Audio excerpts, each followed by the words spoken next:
Bonjour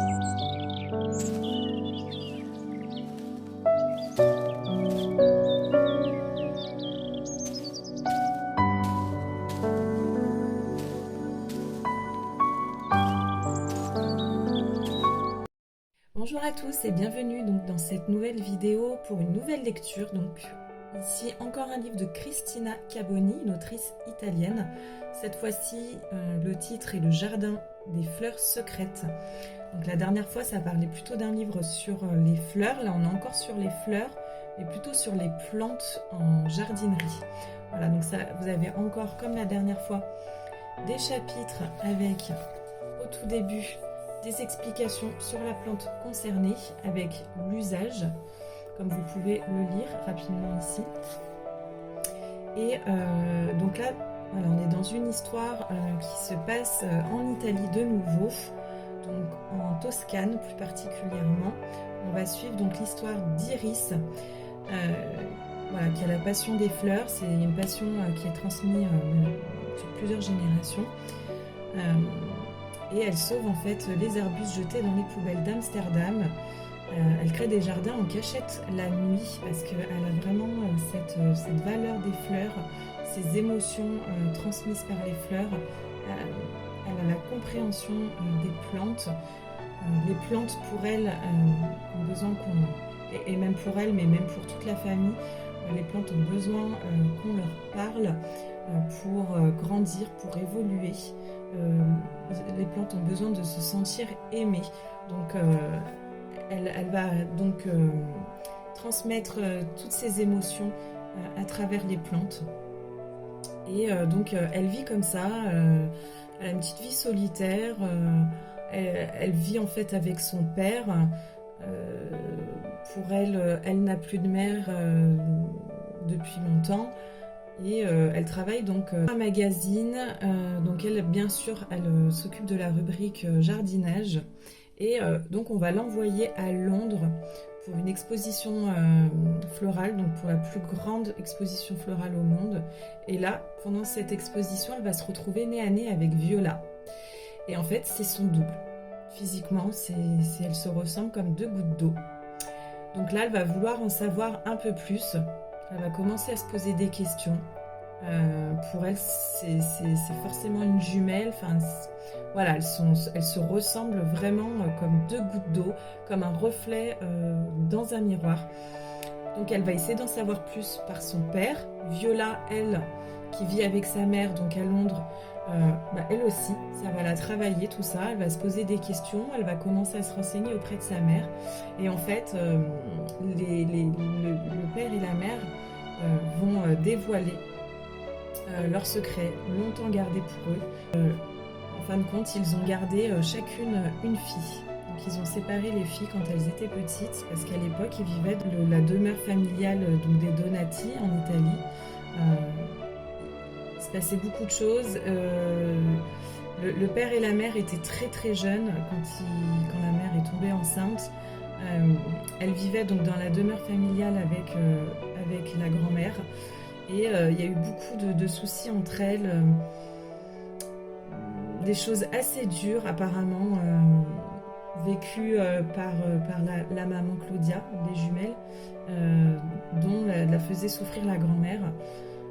Parce qu'il y a énormément de secrets derrière ça. On est vraiment dans une histoire transgénérationnelle où beaucoup de choses se reproduisent de génération en génération.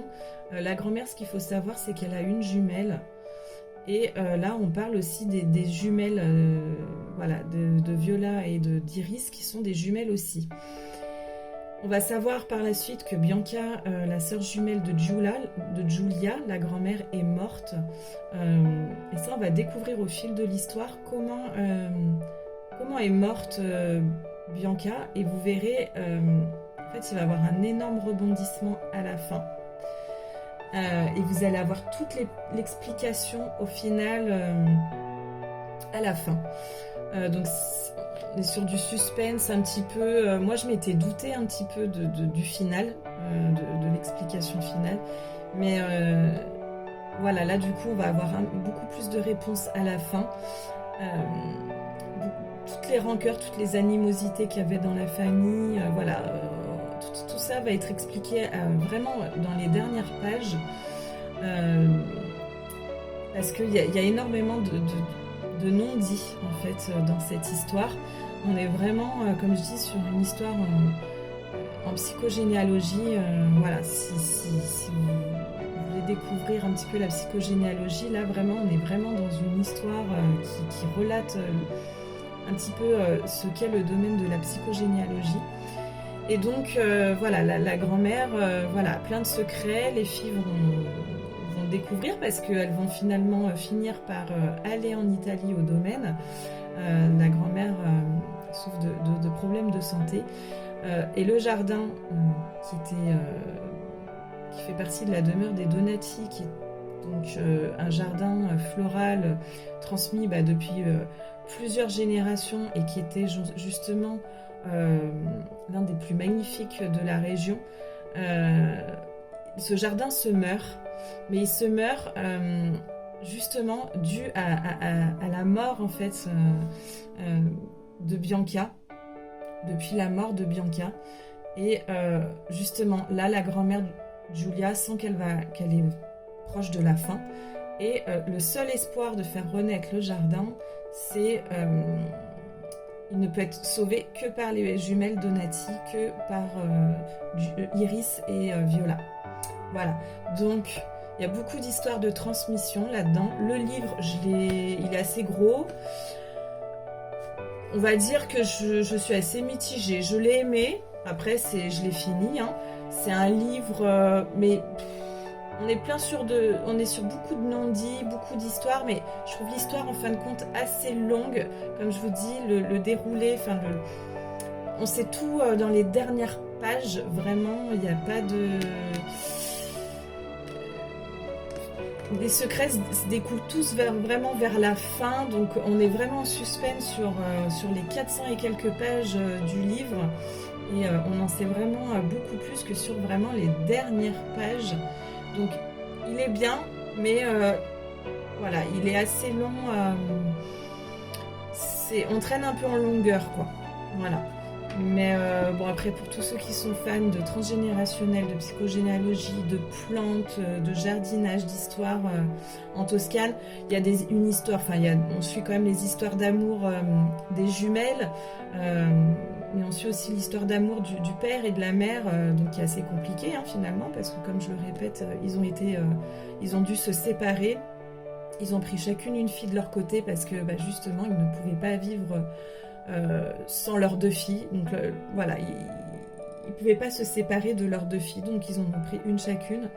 Mais ils n'ont rien dit à leurs filles.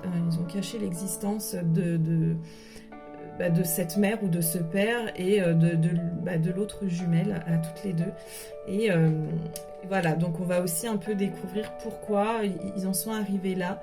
Mais voilà, comme je dis, on en sait vraiment plus à la fin. Après, voilà, c'est quand même un assez bon livre. Je pense acheter... là, je vois en dernière page qu'elle a fait un livre sur une vie entre les pages. Donc, c'est apparemment 2 femmes, 2 époques, un même amour, des livres. Donc, ça, c'est plus basé là sur les livres, apparemment, sur l'écriture. Donc, ça m'intéresse aussi. J'ai quand même bien aimé les 2 livres. Mais bon, c'est pas l'un des meilleurs livres que j'ai lus, mais il se lit. Voilà, et puis bon, je vous retrouve bientôt pour une nouvelle histoire d'un nouveau auteur ou d'une nouvelle autrice. À bientôt.